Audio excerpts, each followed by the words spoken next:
नमस्कार, सुप्रभात। स्वागत आज के सुंदर सबरंग कार्यक्रम में आप सभी का।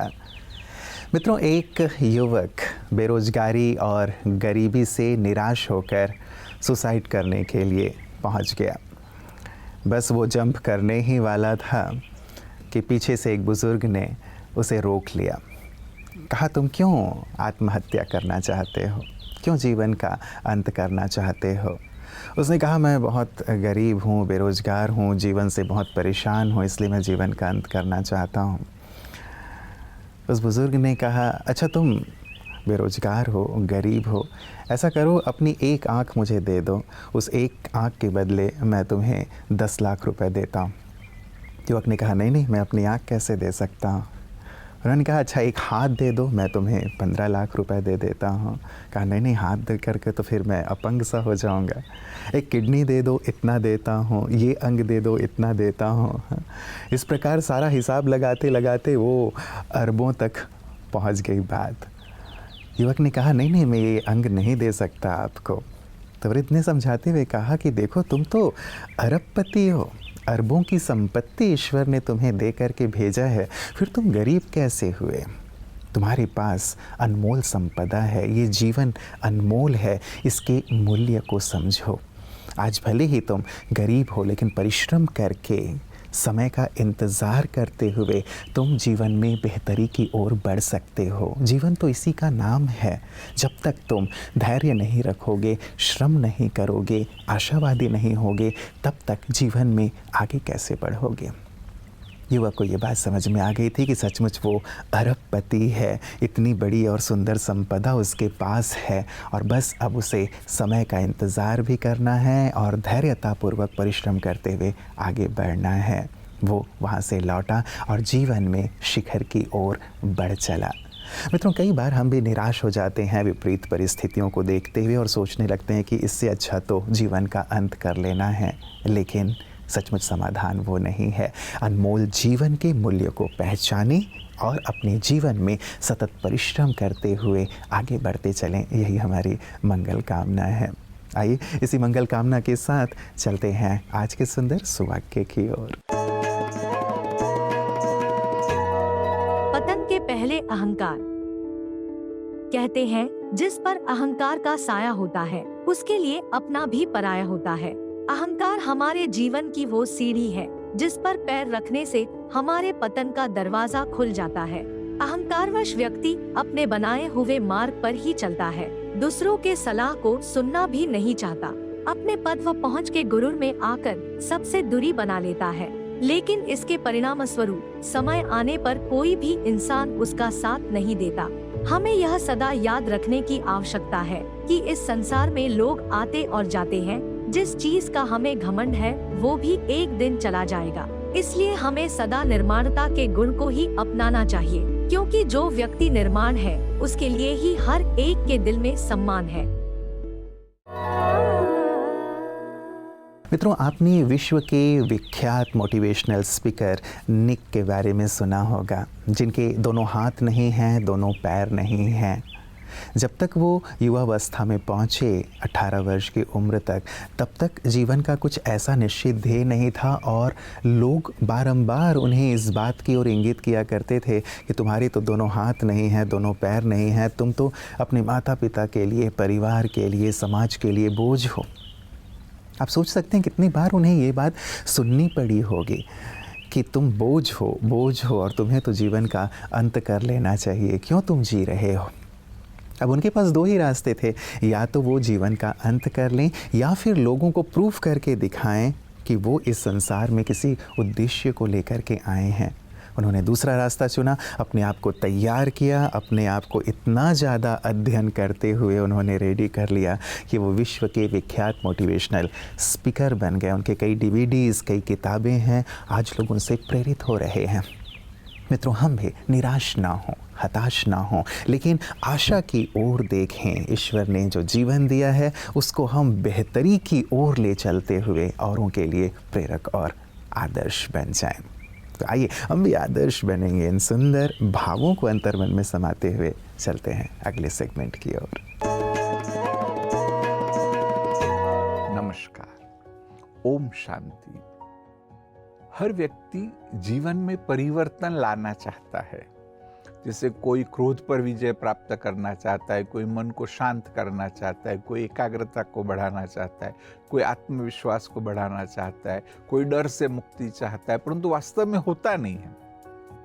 कोशिश करके भी हो सकता है उसने बहुत सारी किताबें पढ़ ली, कहीं आर्टिकल पढ़ लिए, टीवी शोज देख लिए, परंतु वह बात उसके जीवन में आती नहीं है। क्यों?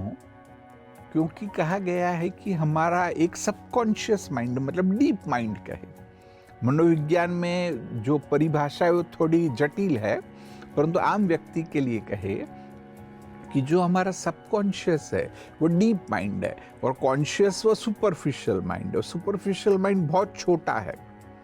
मैं तो ये कहता हूं कि ऑलमोस्ट 1% ही है, 99% है वह सबकॉन्शियस और अनकॉन्शियस है।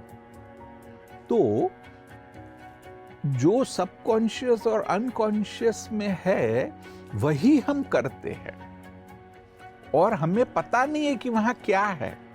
तो जो सबकॉन्शियस में है वैसा ही हम करते हैं।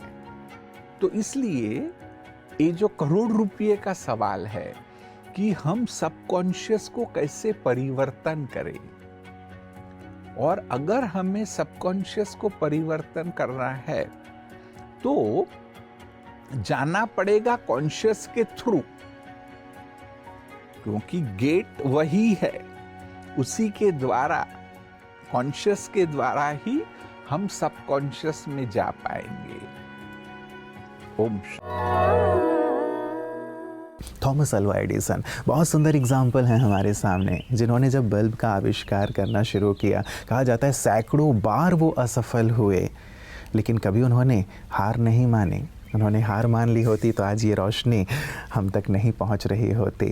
उन्होंने लगातार प्रयास किया तब तक जब तक कि वो सफल नहीं हो गए।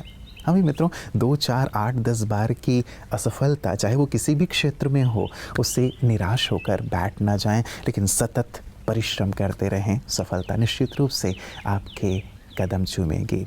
और यही सुंदर मंत्र लेकर के हमारे विशिष्टजन भी आगे बढ़ते हैं और प्रेरित करते हैं सभी को। आइए देखें आज इस सेगमेंट में हमारे साथ कौन से खास मेहमान हैं। मैं सरकारी स्कूल में पढ़ा हूँ। हार्ड को 33% आ जाए नंबर मुश्किल से बड़ा एक जंग जीतनी होती थी, नहीं तो घर वाले पीटते थे। और मैं वहां से पढ़ा हूँ कि स्कूल में अपना कोई चीनी की बोरी होती है ना, वो एक खाद डालने वाला कट्टा होता है, वो लेके जाते थे, उसमें बैठते थे। घर वाले पीटते थे, पड़ोसी पीटते थे, स्कूल में टीचर पीटते थे, फिर घर वाले पीटते थे। अब तक ये नहीं पता कि स्ट्रेस डिप्रेशन क्या है। तो आज वो इंसान जो 33% लेके मुश्किल से पास होता था, वो IIT IIM में जाता हूँ, मैं उनको सिखाता हूँ how to live life. Harvard तक जाता हूँ। तो मैं पता क्यों जाता हूँ कि आपके पास कोई ऐसी चीज है ना जिसको कोई खरीद नहीं सकता। तो मैं कह रहा हूँ आपकी वैल्यू होगी।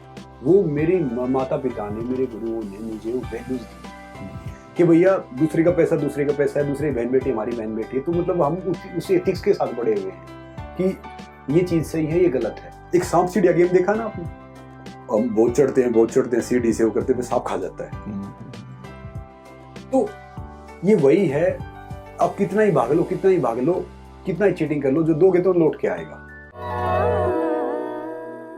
मित्रों, अमेरिका के राष्ट्रपति अब्राहम लिंकन जी, जब उन्होंने अपने जीवन की यात्रा शुरू की तो जहाँ भी कदम रखा वहाँ असफल हुए। चुनाव लड़े, असफलता हुई, पत्नी की मृत्यु हो गई। जहाँ भी जाते थे, जो भी कार्य शुरू करते थे, असफल ही होते थे, फलता अवसाद के शिकार हो गए। लेकिन हार नहीं मानी उन्होंने और फाइनली अमेरिका के प्रेसिडेंट बन गए।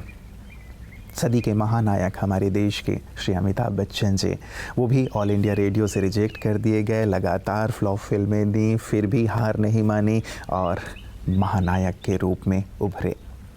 मित्रों, आज पराजित होकर गिव अप कर देने या फिर जीवन का अंत कर देने की बात हम इसलिए कर रहे हैं क्योंकि आज वर्ल्ड सुसाइड डे है। न केवल हमारे देश में लेकिन समूचे विश्व में सुसाइड करने वालों की संख्या लगातार बढ़ती चली जा रही है, जो कि एक चिंता का विषय है। जीवन मूल्यवान है। हम किसी भी छोटी या बड़ी बात को लेकर इसका अंत करने का यदि सोचेंगे तब तो कुछ रह ही नहीं जाएगा। क्यों ना हम संघर्ष करें, क्यों ना हम शांति और धैर्यता से आशा की ओर देखें। निश्चित रूप से एक काली अंधेरी रात के बाद सुनहरा सवेरा आता ही है और इस पर हमें विश्वास रख कर के ही जीवन यात्रा में आगे बढ़ना होता है। और यही कारण है कि लगातार मैंने ऐसे एग्जाम्पल आप लोगों के सामने आज रखे हैं और साथ ही इसी विषय पर आज एक खास प्रस्तुति आपके लिए हम लेकर आए हैं। दुनिया भर में हर साल लगभग 7 लाख लोग अपनी जान लेते हैं और कई अन्य लोगों को आत्महत्या के गंभीर विचार हैं।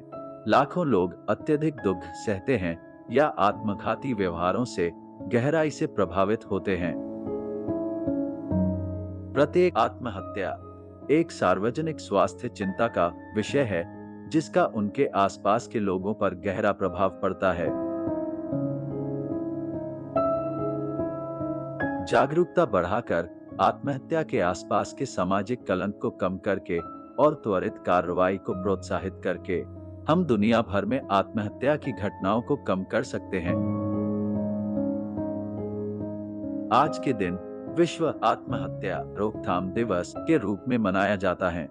इसका विषय क्रिएटिंग होप थ्रू एक्शन एक अनुस्मारक है कि आत्महत्या का एक विकल्प भी है और इसका उद्देश्य हम सभी में आत्मविश्वास और प्रकाश को प्रेरित करना है। त्वरित कार्रवाई के माध्यम से आशा पैदा करके हम आत्मघाती विचारों का अनुभव करने वाले लोगों को संकेत दे सकते हैं।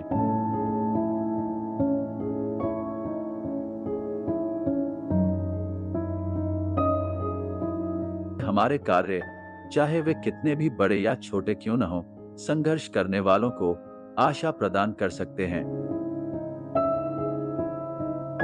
अध्यात्म स्पष्ट रूप से कहता है कि मैं शरीर में एक आत्मा हूं और मैं दूसरा शरीर लेकर अपनी जीवन यात्रा जारी रखती हूं।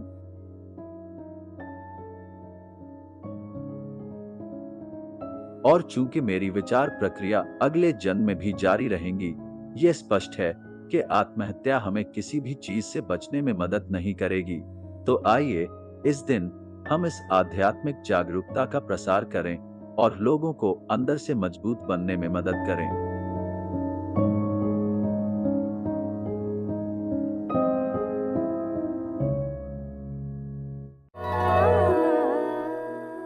मित्रों, कहते हैं जिंदगी एक हसीन ख्वाब है जिसमें जीने की चाहत होनी चाहिए। गम खुद ही खुशी में बदल जाएंगे, सिर्फ मुस्कुराने की आदत होनी चाहिए। सचमुच यदि हम मुस्कुराते रहें, खुश रहें, आशावादी बने रहें तो गम जल्दी से जल्दी खुशी में बदल जाते हैं। और एक बहुत अच्छा कोटेशन मैंने कहीं पढ़ा था, बहुत सुंदर सा वाक्य मैंने पढ़ा था जो हम सबको अपनी जेहन में बसा कर रखनी चाहिए कि गॉड डजंट क्रिएट गार्बेज। भगवान कभी भी कचरा नहीं पैदा करते, कचरे की रचना नहीं करते। यदि उन्होंने मुझे रचा है, इस संसार में भेजा है, तो ज़रूर कुछ खास करने के लिए भेजा है। अपनी जीवन के ध्येय को पहचानें, अपने अंदर की खूबियों को, विशेषताओं को पहचानें, उसे निखारें तो निश्चित रूप से सारे गम, सारी उदासी दूर होते चलेंगे और आप जीवन में आगे से आगे बढ़ेंगे। हमारी दिल की अनंत दुआएं और शुभकामनाएं आप सभी के साथ हैं कि आप जीवन को आनंद से जिएं, उत्साह से जिएं, गमों को दूर करें और जल्द से जल्द अपने ध्येय की ओर बढ़ें। ये परिवार, सबरंग परिवार, ब्रह्मा कुमारी परिवार हमेशा आपके साथ है। नमस्कार, ओम शांति। जीवन के